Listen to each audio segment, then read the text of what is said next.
रहीम नाज़रीन अस्सलाम वालेकुम, मैं हूँ इमरान वसीम।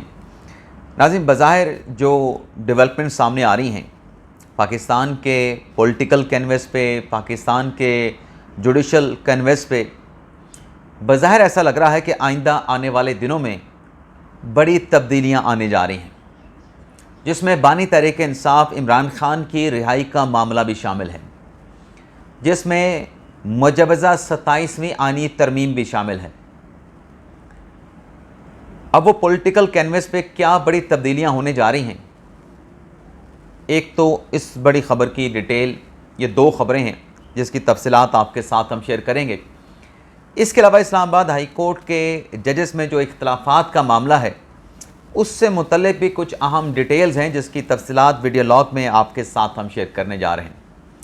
लेकिन प्रोग्राम का आगाज़ करने से पहले आपसे ये दरख्वास्त करेंगे कि चैनल को सब्सक्राइब कर लें, बेल आइकॉन का बटन प्रेस करें, वीडियो अगर पसंद आए तो इसे लाइक और शेयर ज़रूर करें।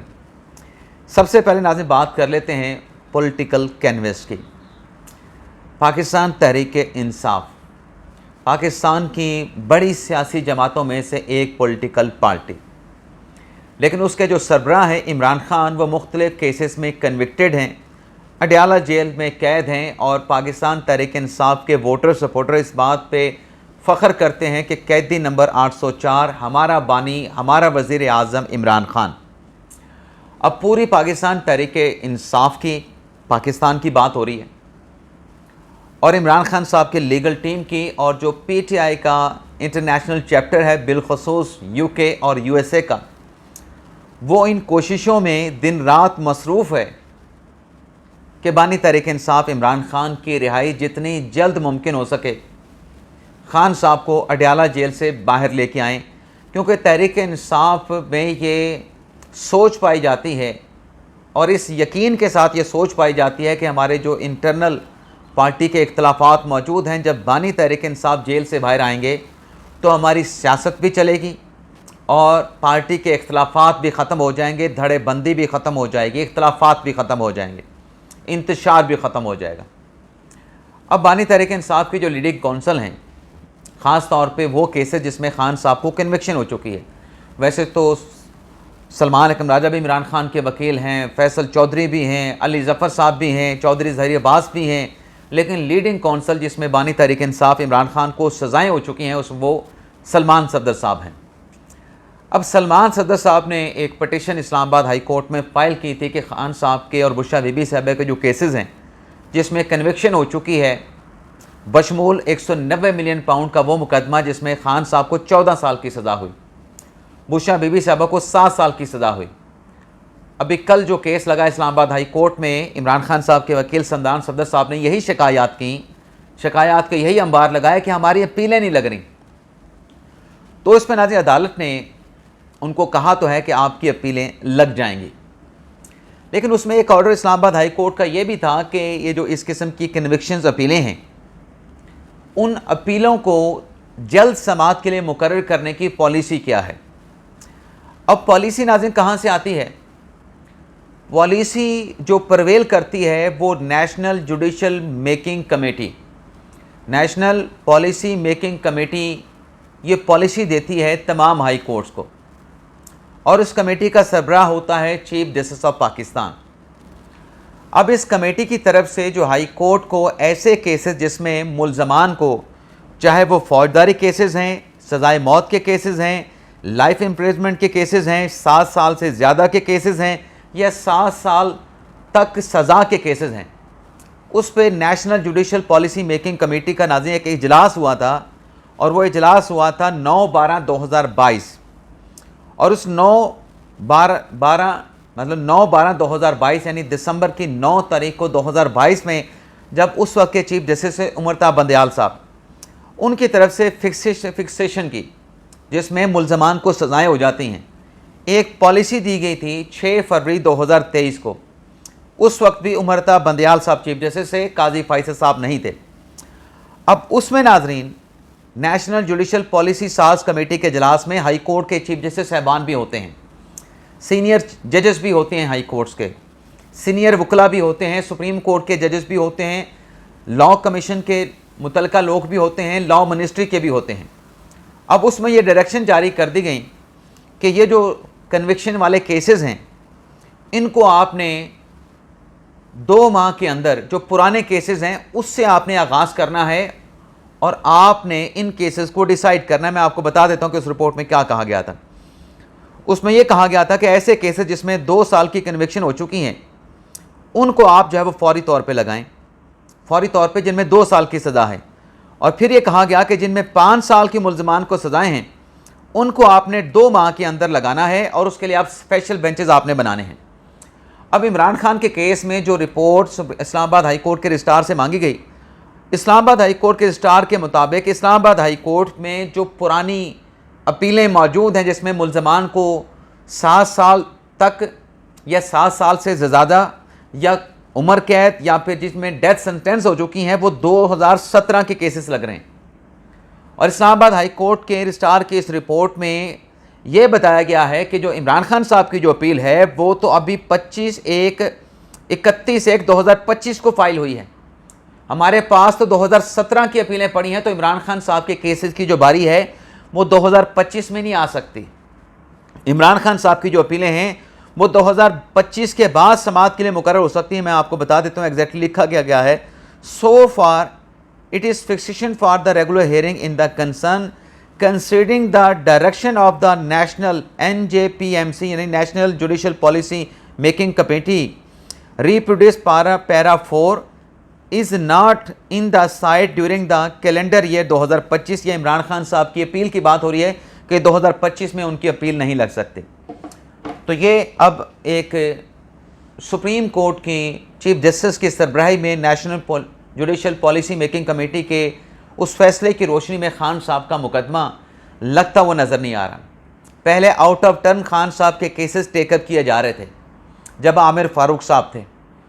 आज लगता है कि पाकिस्तान तहरीक इंसाफ को आमिर फ़ारूक साहब की याद आ रही थी, क्योंकि साइफर केस उन्होंने सेटिसाइड किया, एक और केस में इमरान खान साहब की सज़ा उन्होंने सेटिसाइड की। तो आज आमिर फ़ारूक साहब की याद आ रही होगी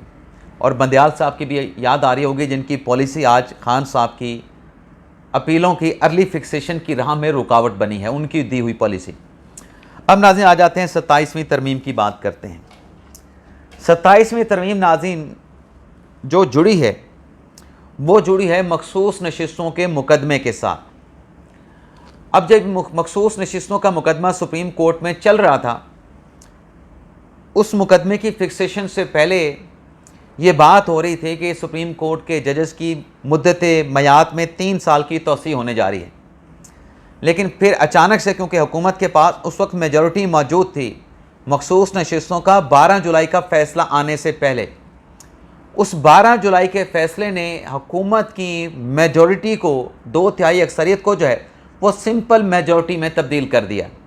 क्योंकि पाकिस्तान तहरीक इंसाफ को मखसूस नशिस्तें नहीं मिल सकी थीं और वो मखसूस नशिस्तें पीपल्स पार्टी, नून लीग और मौलाना साहब की जमात में इलेक्शन कमीशन ने डिवाइड कर दी थी। हुकूमत का आईनी तरमीम का जो ख्वाब था वो 22 जुलाई के फ़ैसले के बाद उसमें रुकावटें आ गईं।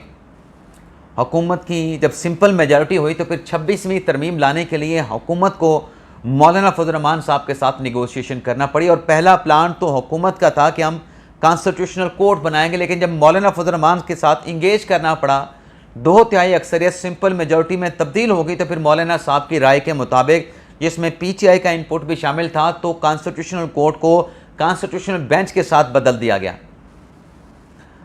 अब नाज़रीन कॉन्स्टिट्यूशनल बेंच बन गया। जब 12 जुलाई का फैसला आया था ना 2024 में, तो हुकूमत की तरफ से और इलेक्शन कमीशन की तरफ से फौरी तौर पे उस फैसले पे नज़रसानी की दरख्वास्त दायर कर दी गई थी। 8-5 के तनासब से जो फैसला आया था 13 रुकनी बेंच का, 8 जजेस ने कहा था कि ये सीटें पाकिस्तान तहरीक इंसाफ को एक तरीक़ाकार बताया गया था, उसके मुताबिक ये तहरीक इंसाफ को मिलनी चाहिए, और 5 जजेस ने कहा था कि नहीं, ये तहरीक इंसाफ को इस तरीके से नहीं मिल सकती। 3 जजेस का एक फ़ैसला था,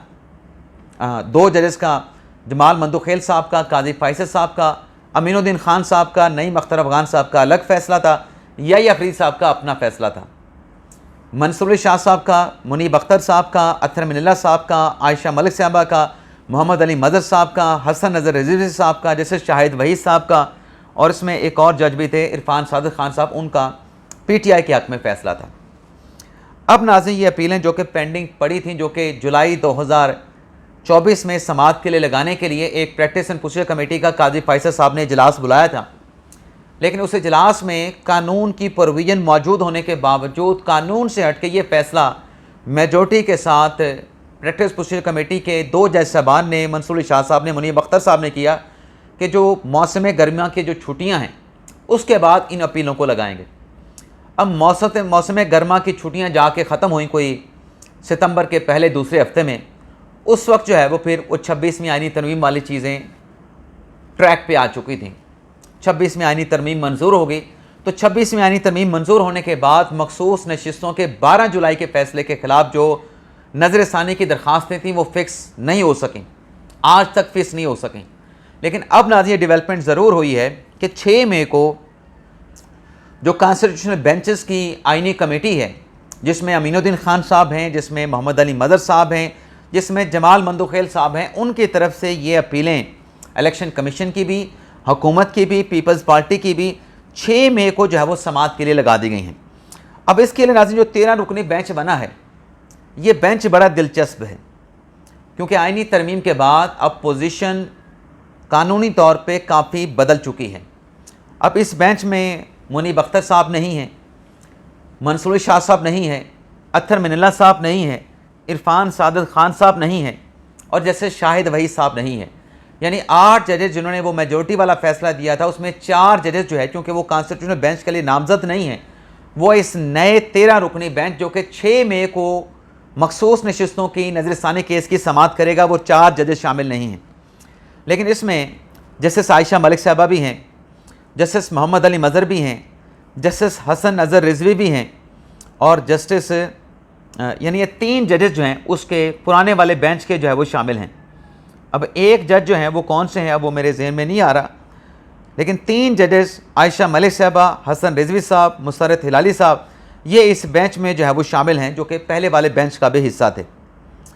अब नाज़रीन 13 रुकनी बेंच जो बना है उसको हेड करेंगे अमीनुद्दीन खान साहब, जमाल मंदुखेल साहब हैं, मोहम्मद अली मदर साहब हैं, आयशा मलिक साहबा, हसन रिजवी साहब हैं, नईम अख्तर अफ़गान साहब हैं, अकील अब्बासी साहब हैं, शाहिद बिलाल साहब हैं,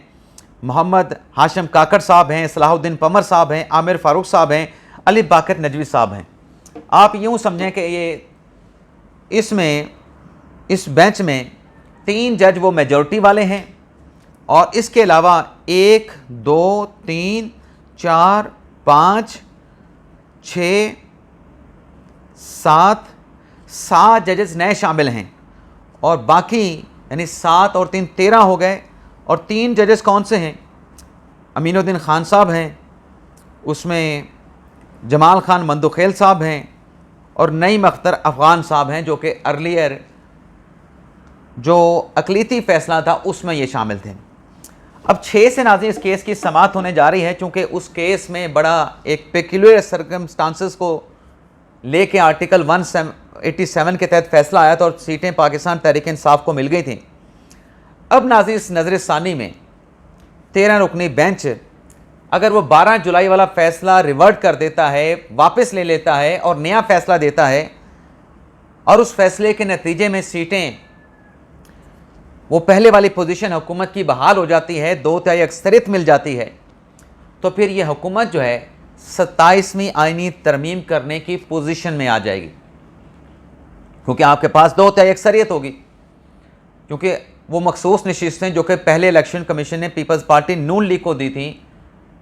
वो 12 जुलाई के फैसले में निकल गई। लेकिन अगर नया फैसला ये नया आईनी बेंच अगर देता है और सीटें चली जाती हैं पीपल्स पार्टी के पास, नून लीग के पास, और कुछ थोड़ा सा पोर्शन,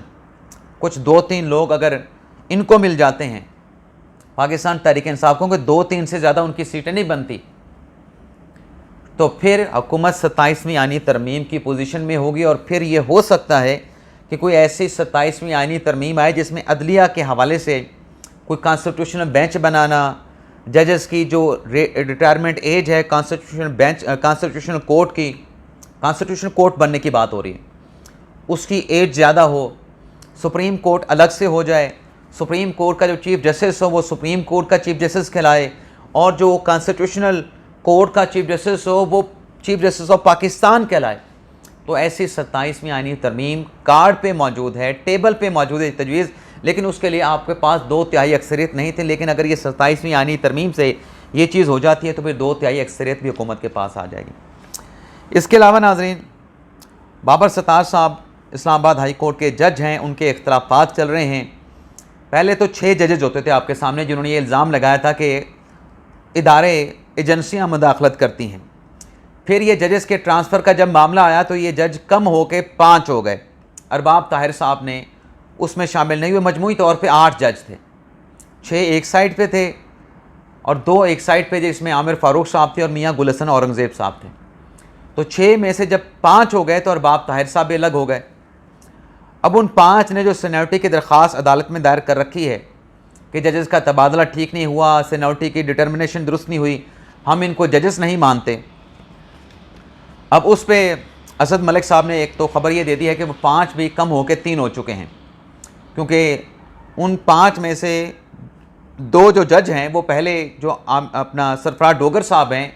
उनके साथ टी ब्रेक में नहीं बैठा करते थे, क्योंकि एक्सेप्ट नहीं कर रहे थे। फासला मौजूद था, लेकिन वो फासला 2 जजेस का, जिसमें जहांगीरी साहब बताए गए हैं, जिसमें जैसे समर रिफत इम्तियाज़ साहब बताई गई हैं कि वो अब चीफ जस्टिस सरफराज डोगर साहब के टी ब्रेक में शामिल होते हैं। बाकी जो